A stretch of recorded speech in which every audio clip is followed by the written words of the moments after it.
Gloria a Dios. ¿Cuántos han creído en un Dios poderoso? ¿Cuántos tienen un Dios grande?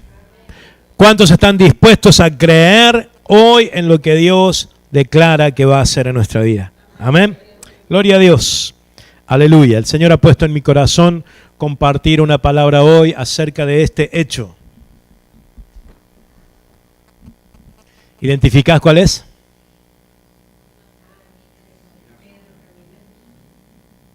Amén. El que está allá es Jesús, parado sobre el agua. Y el que está acá es Pedro caminando sobre el agua. La palabra de hoy se titula Camina en lo sobrenatural. Aleluya. Hay algo poderoso, hermano. Hay algo que hoy declaramos que podemos ver y que vamos a creer para la gloria de Dios. Pero hoy vamos a apuntar a que para caminar en lo sobrenatural debemos entender el poder de la decisión. Lo que te ha traído hasta este punto de tu vida son tus decisiones. La decisión tiene algo poderoso porque es un clic que desata un resultado inmediatamente. Sea una decisión buena, trae resultados buenos. Y si es una decisión mala, trae resultados malos. Sin lugar a dudas, hasta hoy has tomado muchas decisiones en tu vida. Desde decisiones grandes, irrelevantes, hasta decisiones pequeñas y simples. Hoy has tomado decisiones. Por ejemplo, a qué hora despertarte fue una decisión que tomaste anoche. ¿Sí? ¿Qué ropa te pusiste? También fue una decisión. Haber venido fue una decisión. ¿Ven? La vida está hecha de decisiones. Y para caminar en lo sobrenatural, mi hermano, hoy vamos a apuntar a disparar decisiones. Porque todos sabemos de qué se trata caminar en lo sobrenatural, por lo menos desde la teoría, porque la Biblia lo dice. Y ya hay alguien que transitó este camino. Y no hablo del Señor, hablo de Pedro, uno como nosotros, que transitó ese mismo camino. Caminar en lo sobrenatural. ¿Y qué es esto? ¿A qué nos referimos cuando hablamos de la palabra sobrenatural?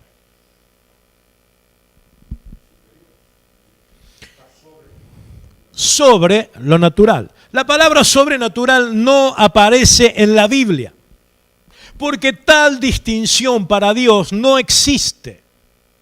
Somos nosotros los humanos los que hemos inventado esta palabra para describir aquello que va más allá de nuestro alcance, más allá de lo natural. ¿Y qué es lo natural? Lo que podés tocar, lo que podés ver con tus ojos, lo material, lo que dan tus fuerzas, tus capacidades. Por ejemplo, hablar de lo natural es decir que hay límites. Yo no puedo cruzar esta pared, aunque quiera.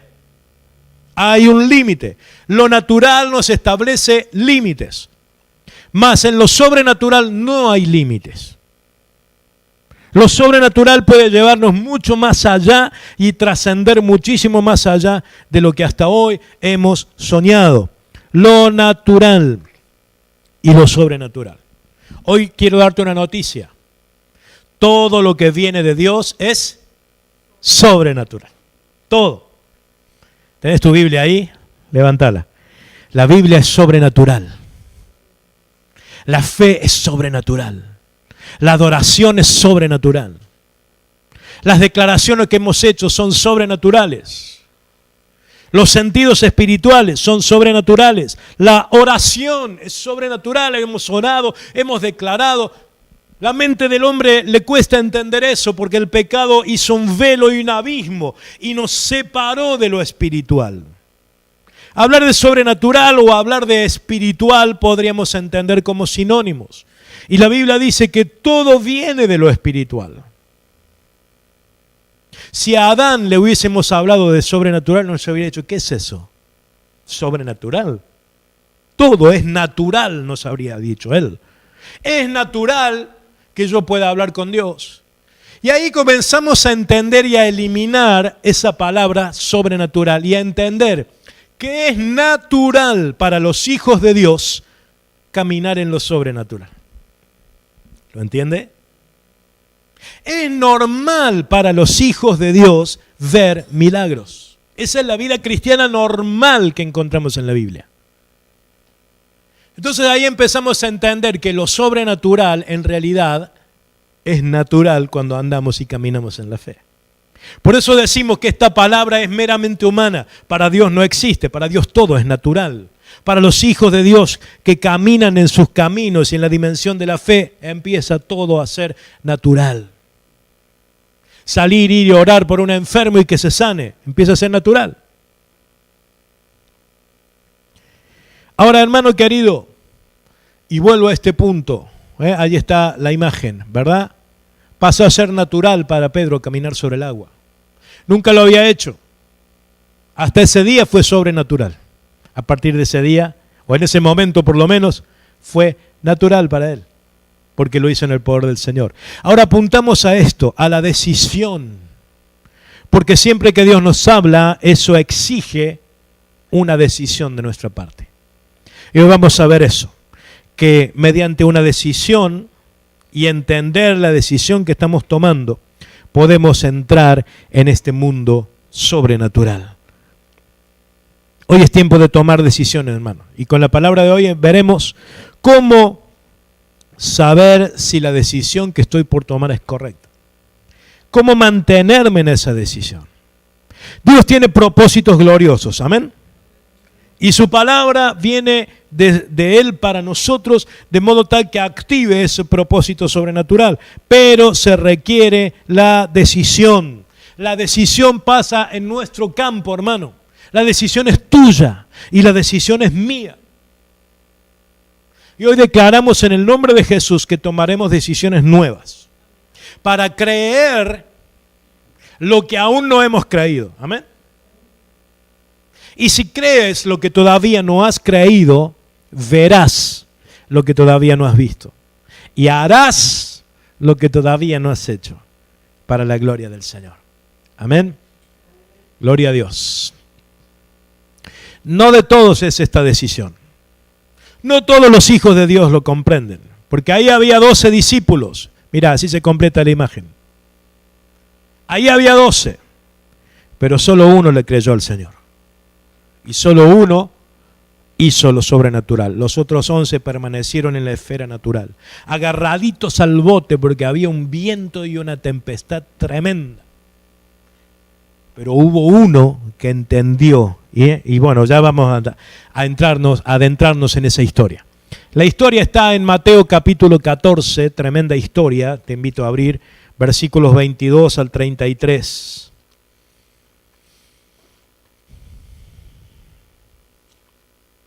Mateo 14, versículo 22. Hasta el 33 dice la historia de la palabra del Señor.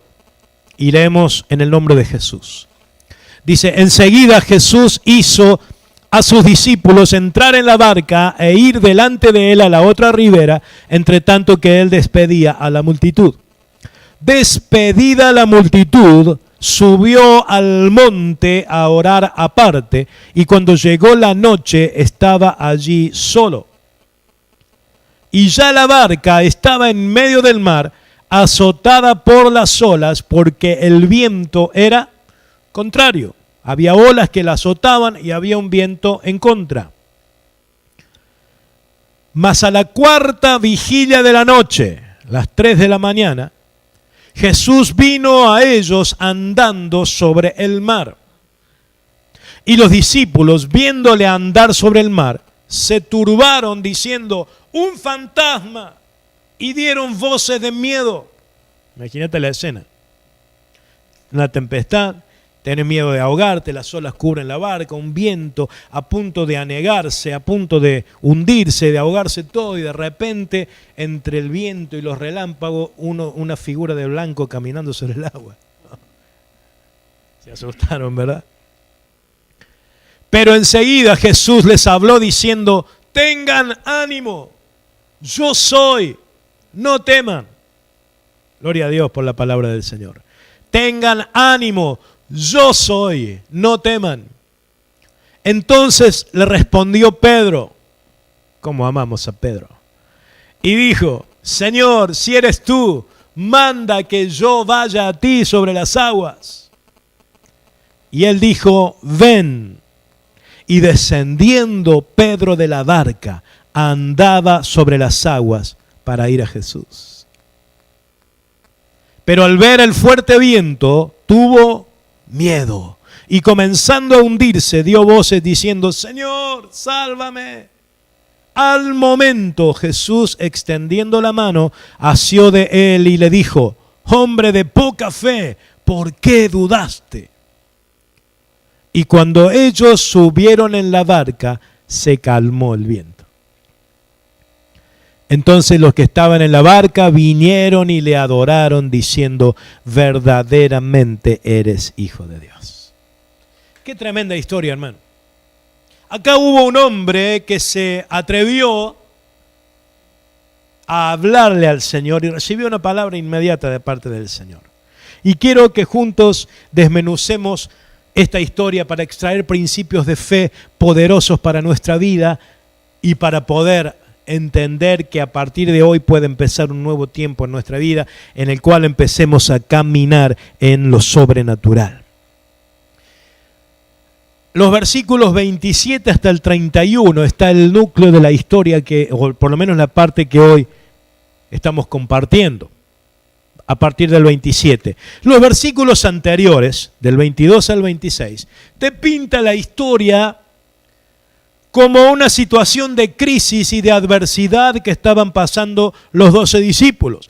El maestro, a la noche anterior, el Señor, les dijo: vayan a la otra ribera, después nos reunimos. Y él se fue a orar. Tremendo. Hago un pequeño paréntesis y me detengo en eso. El Señor Jesús pasaba noches enteras orando al Señor, a su Padre. ¿Dónde quedamos nosotros, verdad? ¿Sí? Él dependía continuamente del Padre y necesitaba orar continuamente y pasar noches enteras orando. Y eso hizo. Y mientras tanto sus discípulos empezaron a cruzar el lago o el mar. Y vino viento, y vinieron olas, y vino adversidad, y vinieron tormentas. Hermanos, estas son las situaciones de la vida que todos enfrentamos, ¿verdad? Todos hemos enfrentado, enfrentamos y enfrentaremos viento, tormenta, tempestad, olas. Todos, hermano querido, todos, ¿verdad? Es así. Ahora, en medio de la situación de crisis, aparece allí la persona de Cristo. El Señor Jesús se presenta en medio de la crisis, dominando la crisis, porque Él estaba caminando sobre el agua. Esa es la autoridad de nuestro Señor, que tiene poder completo sobre la naturaleza. Dominio, autoridad completo. Así que, hermano querido, si estás pasando un tiempo de adversidad, el Señor está allí. Amén. Dominando la situación. Y allí viene el versículo 27, la palabra del Señor. En esta palabra encontramos tres cosas. Él les dijo: tengan ánimo, yo soy, no teman. Una palabra del Señor dirigida ¿a quién? A los 12 discípulos que estaban en esa barca. Tengan ánimo, no teman, yo soy. Hermano querido, la palabra del Señor la sigue repitiendo para todos los que estemos atravesando alguna situación de crisis. El Señor te dice: no temas. ¿Por qué? Porque el miedo es lo primero que embarga nuestro corazón, ¿verdad? Nos llena el temor. Nos llena el temor. En el nombre de Jesús, hoy el Señor te dice: no temas. Yo soy. Yo estoy aquí. Yo soy tu Dios, dice el Señor. Yo soy. Y estaba ligando esa declaración al nombre de Jehová, al yo soy. Porque es el mismo Dios el que está allí, ¿verdad? Y dice: tengan ánimo. Esa palabra, tengan ánimo, en el original, da esta idea. Sean valientes, osados, atrevidos, tengan valor. Hermano querido, el Señor te dice: ten ánimo. Tienes que ser osado, atrevido, valiente. ¿Quién es el valiente? ¿Quién es el atrevido y el osado? El valiente no es el que no le tiene miedo a nada. El valiente es aquel que enfrenta sus temores en el nombre de Jesús y los vence y los somete bajo sus pies. Así que el Señor les dice, tengan ánimo, sean valientes, osados y atrevidos. Ahora, lanzó una palabra general el Señor, que era para los 12. No sabemos de los otros 11, pero sí sabemos de uno que se agarró de esa palabra. Se aferró. Escucha que el Señor le dice, no teman, yo estoy acá, tengan ánimo. Y él dice, wow, yo me agarro de esta palabra. Porque estoy lleno de miedo, de ahogarme. Y él me dice, no temas, listo, yo me agarro. Dice, yo soy, él está aquí, listo, yo creo. Tengan ánimo, osados, atrevidos, listo. Voy a tener una actitud atrevida, osada y valiente. Y vaya si la tiene. Mire, versículo 28. Entonces le respondió Pedro y le dijo, Señor, si eres tú, que yo vaya a ti sobre las aguas. Decime si esto no es ser atrevido, osado y valiente. ¿Quién le dijo a Pedro que hiciera eso? ¿Es que acaso Jesús dice, al que cree le voy a permitir que venga hasta aquí caminando? ¿Dijo eso Jesús? Entonces, ¿de dónde lo sacó Pedro, hermano? ¿Sabes qué es eso? Esa es la actitud que prevalece en el reino de Dios. Es la actitud del que se aferra literalmente a la palabra que el Señor acaba de dar. Y no tiene miedo al ridículo. Porque le podían decir los otros, pero estás loco, Pedro, ¿qué estás diciendo? ¿Dónde se ha visto? El Señor ni te dijo, estás hablando falsa doctrina, cualquier cosa le podían decir. Pero él se agarró de la palabra y dijo, listo, yo quiero caminar. Hermano, esas son las actitudes, porque dice la Biblia que el reino de Dios se arrebata con violencia. Violentamente cristiano, una fe violenta, que te agarres de la palabra, sea lo que sea, cueste lo que cueste, y que avances. Dios honra esa clase de fe. Porque Pedro creyó, habló porque antes se había creído. Señor, si eres tú, manda que yo vaya a ti. Hermano querido, bajamos a nuestra realidad y entendemos la verdad de las palabras. Hermano, has recibido mucha palabra de parte del Señor. Amén. Mucha. Años, meses, lo que sea, de prédicas, palabra que has leído, libros, prédicas, de la manera en que Dios te haya hablado, seguramente el Señor te ha hablado muchas veces. Hoy llegó el tiempo de tomar la decisión de creer. Tómate de su palabra. Pedro era un hombre absolutamente decidido. Señor, yo quiero hacer lo que vos estás haciendo. Mira qué tremendo. Él se agarró de esa palabra, tengan ánimo, listo, Señor. Decir que tengan, listo, tengo ánimo. Me animo. Tener ánimo es animarse. Me animo, Señor, quiero caminar, quiero hacer lo que vos estás haciendo. ¿Se te ha ocurrido alguna vez pedirle eso al Señor? Señor, quiero hacer lo que vos haces. ¿Se lo has pedido? ¿Has tomado la decisión de creer? Es tremendo esto, hermano. Así funciona en el reino de Dios. Si eres tú, manda a que yo vaya a ti sobre las aguas. ¿Cuál fue la respuesta del Señor? ¿Cuál fue la respuesta de él? Pedro, por favor, ¿qué estás diciendo? Estás blasfemando. Estás loco, Pedro.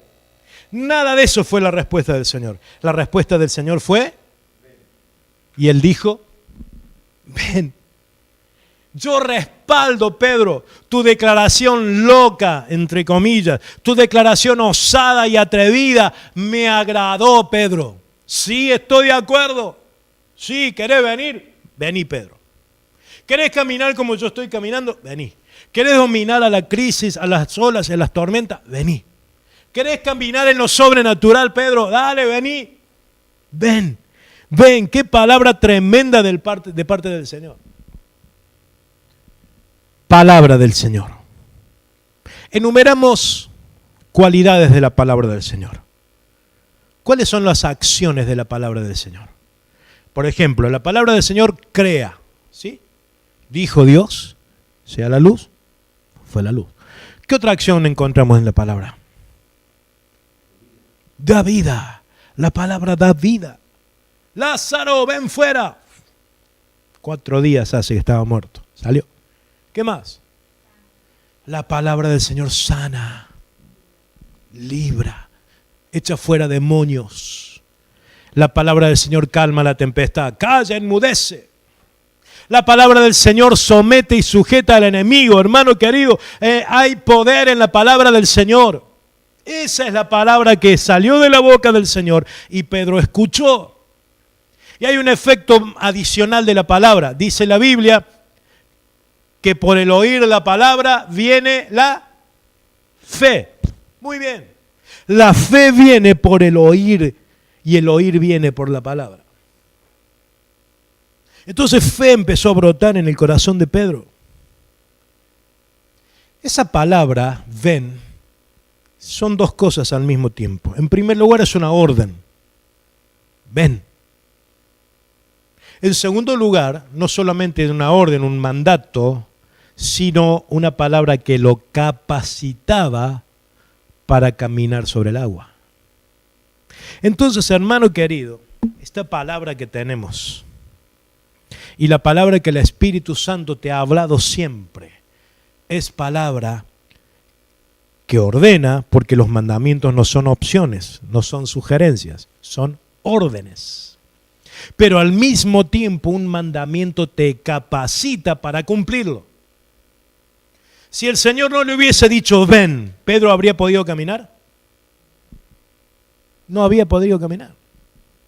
Caminó por la palabra del Señor. O sea que la palabra lo capacitó para hacer lo imposible. ¿Te das cuenta? ¿Te das cuenta qué poderosa es la palabra que tenemos? ¿Te das cuenta que cada vez que Dios te habla, te está capacitando para cumplir eso mismo que Él te está mandando?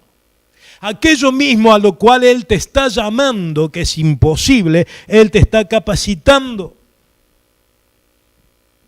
Cuando Dios le dijo a Abraham, vete de tu tierra, sal a la tierra que te mostraré, era un mandamiento, pero al mismo tiempo lo estaba capacitando. Y en ti serán benditas todas las familias de la tierra.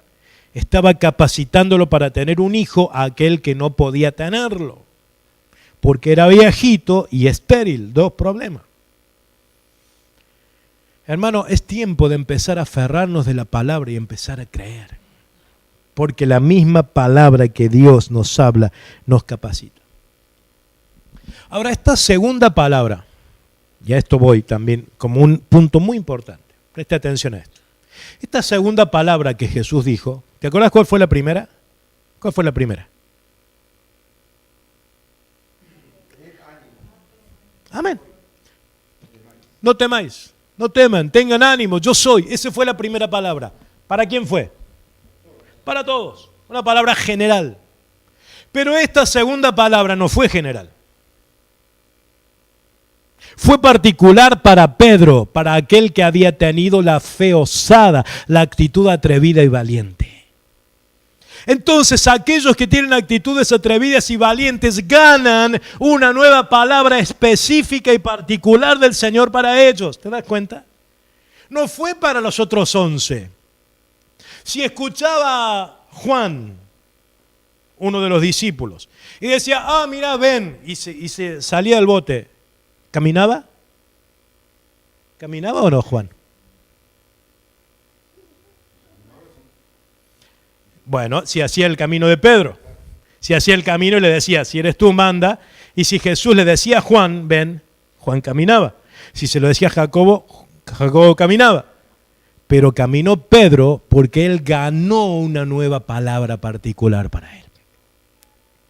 Ese es el punto importante, hermano querido.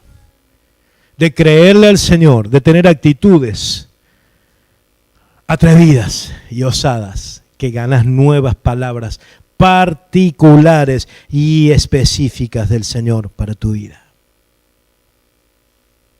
Entonces Pedro tenía 2 palabras, una general y una particular para él. Tenía la palabra, era suficiente, hermano. No necesitaba otra cosa.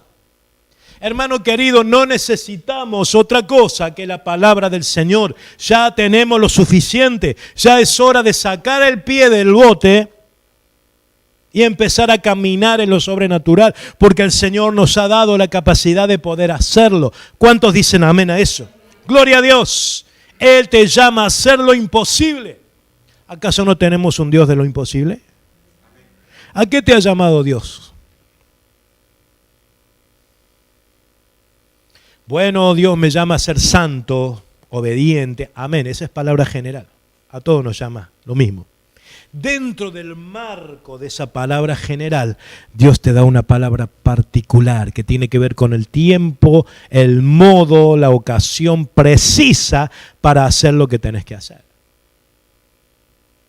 Esa es la palabra particular de Dios. Eso se llama llamado. El llamado de Dios es bien específico. Y aquí vamos a ver ejemplos de personas que fueron llamadas por Dios. Bueno, él dijo, ven, el versículo se completa, ya vamos a ver esta parte, descendiendo Pedro de la barca, andaba sobre las aguas para ir a Jesús. Pero el llamado de Dios siempre, decí conmigo, el llamado de Dios exige una decisión, siempre. No se puede permanecer pasivo. No se puede decir, bueno, Señor, lo voy a pensar, voy a ir a orar en la iglesia, voy a tomar una semana, pero voy a ayunar, Señor, y después te voy a responder. Siempre el llamado de Dios exige una decisión. No digo que no ores, que no ayunes, hacelo. Pero debemos entender esto, que cuando Dios nos llama, nos confronta. Fíjate ejemplos de personas en la Biblia llamadas por Dios. Mateo, el cobrador de impuestos, estaba sentado cobrando impuestos, trabajando, llenándose de dinero. Pasa Jesús y le dice, sígueme. Una palabra, sígueme. ¿Y qué hizo Jesús? ¿Se paró a ver qué decidía? No, siguió. Pasó así, sígueme. Y siguió. Y estaba Mateo ahí, para Señor, tengo que dar el vuelto. Tuvo que pensar en un momento, hermano, qué hacer. Fue confrontado. ¿Te das cuenta que eso exige una decisión? ¿Qué hizo Mateo? Se levantó y le siguió, gloria a Dios, por un cobrador de impuestos que fue transformado. Fue uno de los 12 discípulos y el que escribe es quien escribe el Evangelio de Mateo. Otro que fue llamado, Abraham. ¿Cómo fue el llamado de Abraham? A salir, a dejar cultura, ciudad, parentela, casa, familia. Fue llamado a dejar todo e ir a la tierra que Dios le iba a mostrar. Él lo hizo, hermano. Él obedeció. Fíjate cómo se requiere una decisión siempre. La decisión dispara, es un disparador tremendo que trae resultados. Moisés, otro que fue llamado. Él entendió mal el tiempo del llamado, porque él creció como hijo de la hija de Faraón, fue formado en el palacio del Faraón, en toda la sabiduría, las artes y las ciencias de Egipto, que era la ultrapotencia mundial de esa época. Entonces Moisés tenía estirpe real, fue formado ahí. Y a los 40 años salió y encontró a un egipcio maltratando a una israelita. Él salió diciendo, voy a ver a mis hermanos. De alguna forma se le había revelado su linaje, él era israelita. Y de alguna forma entendió que él era el libertador. Por eso sale y encuentra al egipcio que está maltratando a una israelita. ¿Te acordás de la historia? ¿Qué hizo? Lo mató y lo escondió en la arena. Y al otro día sale y había 2 israelitas peleando entre ellos. Y le dicen, muchachos, son hermanos, ¿qué pasa? No peleen más. Y uno de los dos le dice, ¿y a vos quién te puso como juez y libertador? ¿Querés matarme como mataste ayer al egipcio? Me vieron y se supo la noticia, tuvo que huir. Entendió mal el modo, el llamado y la ocasión, no era esa. Y se fue y estuvo 40 años más en el desierto, allí se casó, estuvo cuidando las ovejitas de su suegro, y cuando tenía 80 años de edad, esa edad tenía Moisés, cuando vio la zarza, y fue, y Dios le habló y le dice, te envío a libertar a mi pueblo. Otro que fue llamado y otro que tuvo que tomar la decisión. Y gloria a Dios por la decisión que tomó. Otro ejemplo, Josué, otro que fue llamado. Y aquí vemos algo particular de Josué. Empieza el libro de Josué, el primer capítulo. Ya Moisés había muerto y Dios le dice, hey, Josué, mi siervo Moisés ha muerto. Señor, ya sé que se murió, estamos llorando todavía, 30 días de luto guardamos, ya sé que Moisés... Tranquilo, Josué, ¿no entendés lo que significa eso? Levántate, vamos, pasa el Jordán, lleva a todo el pueblo, te toca a vos, es tu tiempo, Josué. Fíjate cómo cada uno de los llamados nos identificamos en muchas cosas, ¿verdad? Así que fue llamado, se levantó, pasó la tierra y bueno, guió al pueblo a entrar a la tierra prometida. Otro que fue llamado. Otro que fue llamado, Pablo. Estuvo 3 días orando, vino un siervo de Dios llamado Ananías, oró por él y le dijo, nuestro Dios te llama y te envía y serás testigo suyo de todas las cosas que él te ha mostrado y las que te va a mostrar. Y Pablo mismo dice, no fui rebelde a la visión celestial. Gloria a Dios, otro que fue llamado. Y tengo un llamado más. Todos estos respondieron bien, pero hubo un llamado que no respondió bien, que fue Rubén. Rubén era el hijo mayor de Jacob. En realidad no Rubén, sino la tribu de Rubén. Mira estos 2 versículos que lo vamos a leer de ahí. Jueces capítulo 5 es un poema y una alabanza que Débora, una gran mujer que le dio una gran libertad al pueblo del Señor contra los enemigos, elevó el canto de alabanza al Señor. Y enumera todas las tribus. La mayoría de las tribus se había levantado y había ido a la guerra, pero la tribu de Rubén no lo hizo. Y mira en qué forma lo describe ahí. Dice, entre Jueces 5:15, entre las familias de Rubén hubo grandes resoluciones del corazón. ¿Por qué te quedaste entre los rediles para oír los balidos de los rebaños? Entre las familias de Rubén hubo grandes propósitos del corazón. O sea, hubo grandes propósitos, tuvieron las mejores intenciones, pero se quedaron entre los rediles con los rebaños y las ovejitas. ¿Ves? Tuvieron la intención, pero no fueron. O sea, el llamado puede despertar cierta empatía de nosotros. Sí, que Dios me llama, sí, Dios me está llamando para ser grande, ya voy a ir algún día. Hermano, la guerra ya estaba pasando. Tenían propósito, tenían intención. Ningún rubenita dijo, no voy a ir a la guerra porque ahora no quiero pelear más. No, estaban de acuerdo, pero se quedaron con las ovejitas descansando, sentados y no fueron a la guerra. ¿Ves, hermano querido, la importancia de la decisión? ¿Ves que no tomar una decisión equivale a decidir que no? Repito eso con este ejemplo. No decidir que sí, postergar la decisión, equivale a decidir que no. Porque en definitiva no fueron. Rubén, ¿por qué no viniste? No, sabés que estábamos orando, estábamos esperando para ir, de repente se fueron todos y bueno, ya nos quedamos. ¿Cuántas veces encontramos este tipo de situaciones, verdad? Volvemos a la historia para concluirla. Él dijo, ven. Este es el punto culminante, hermano. Hasta ahí todo fue preparativo, hasta ahí todo fue palabra, hasta ahí todo fue declaración, pero llegó el momento de la acción. Llegó el momento en que Pedro sacó el pie del bote y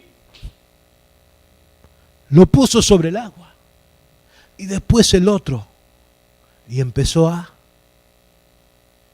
caminar sobre el agua. Descendiendo Pedro de la barca. La barca es, entre comillas, nuestro lugar seguro, que termina siendo nuestra trampa. Nuestro lugar seguro, entre comillas, termina siendo nuestra trampa, porque nos retiene y nos priva de caminar en lo sobrenatural. Anoche veíamos con los muchachos, cuando la reunión de varones, cuando Abraham le responde, Dios le habla y le dice, Abraham, no temas, otra vez no temas, yo soy tu escudo, tu galardón será sobremanera grande. Y Abraham le expresa toda su frustración a Dios y le dice, pero ¿qué me darás? Si no ves que no tengo ni hijo, vos no me has dado prole. Se lo reprocha a él.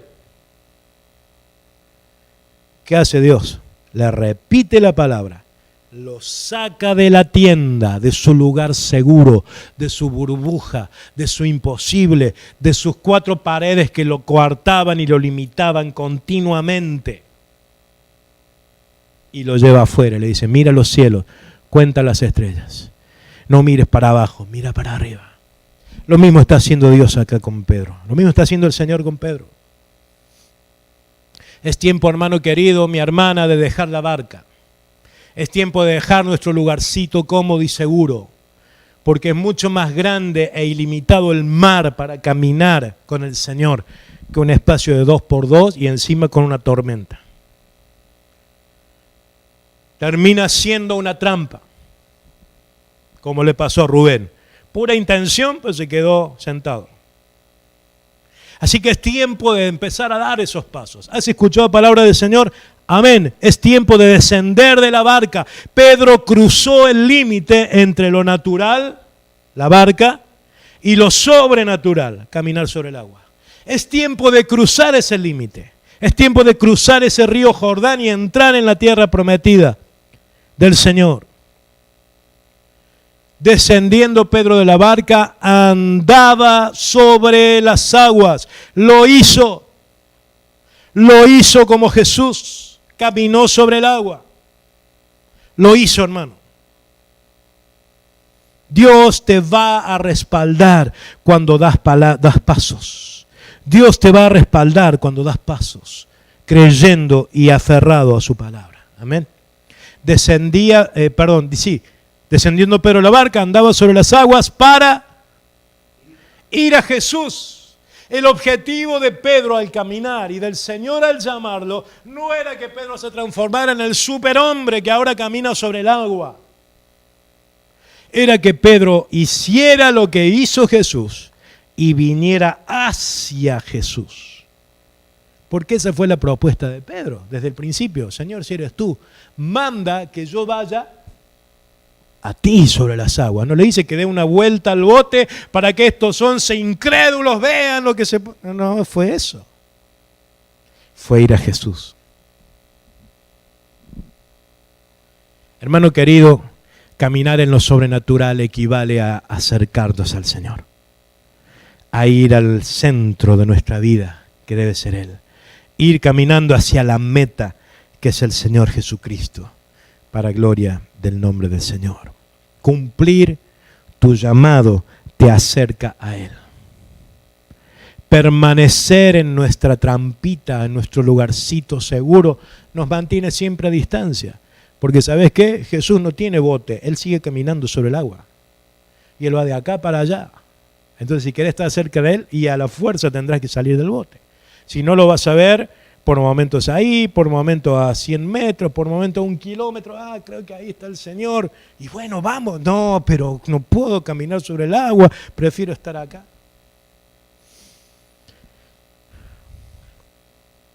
Ahí no termina la historia.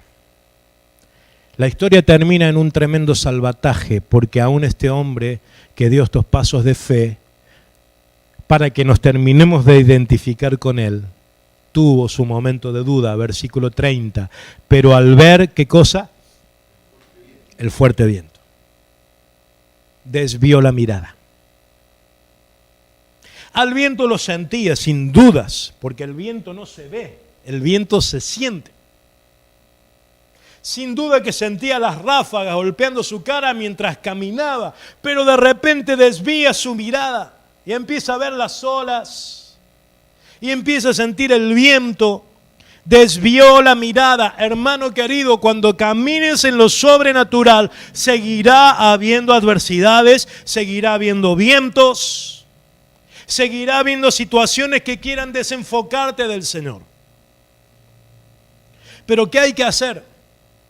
Mantener la decisión de caminar hacia el Señor. Mantener tu mirada en el Señor. Probablemente estés caminando ya sobre el agua, probablemente hayas dado grandes victorias al reino de Dios, pero eso no te quita el riesgo de quitar la mirada del Señor y empezar a hundirte. Al ver el fuerte viento, ¿qué dice? Tuvo miedo. Dejar de mirar al Señor automáticamente produce en nosotros miedo. Y el miedo paraliza. El miedo desenfoca. El miedo trae dudas e incredulidad.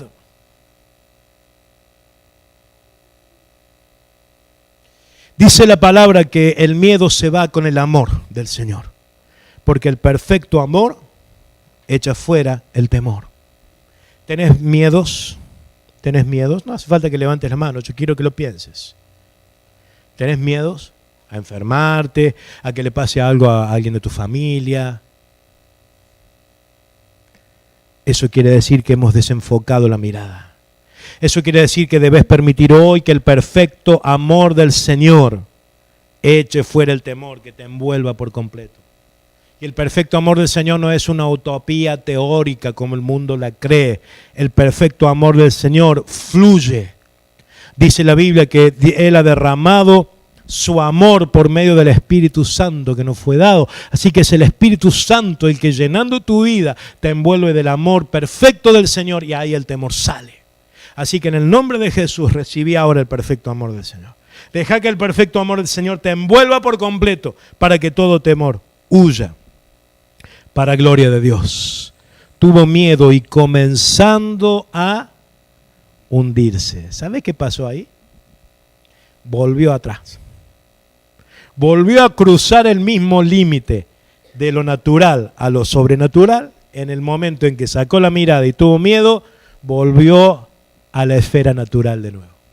Y volvió a regirse por los principios naturales y no los sobrenaturales del reino. Es hora de caminar en lo sobrenatural, hermano. Comenzó a hundirse y ahí clamó a Jesús. Dio voces diciendo, Señor, sálvame. Gloria a Dios porque el Señor estaba ahí. Al momento Jesús, extendiendo la mano, asió de él. Jesús estaba ahí. Extendió la mano, lo tomó, lo levantó y le dijo, hombre de poca fe. O sea, hermanos, que todo es una cuestión de fe. Todo es fe. ¿Cómo andamos en el mundo sobrenatural? ¿Cómo caminamos en lo sobrenatural? Por fe. Ahí ves. La fe lo sostuvo a Pedro. Gracias a la fe pudo caminar. Gracias a la fe creyó en el Señor. Así que, hermano, la conclusión de la palabra de hoy, que ya termina, es esta. Tener una nueva fe, renovada en el Señor, para creer lo nuevo, para lanzarte a caminar y a lograr grandes proezas para el reino del Señor, para la gloria de Dios. Se trata de fe, hermano. ¿Y la fe cómo viene? Por el oír la palabra. ¿Has oído palabra de Dios? ¿Hoy la has oído? Gloria a Dios.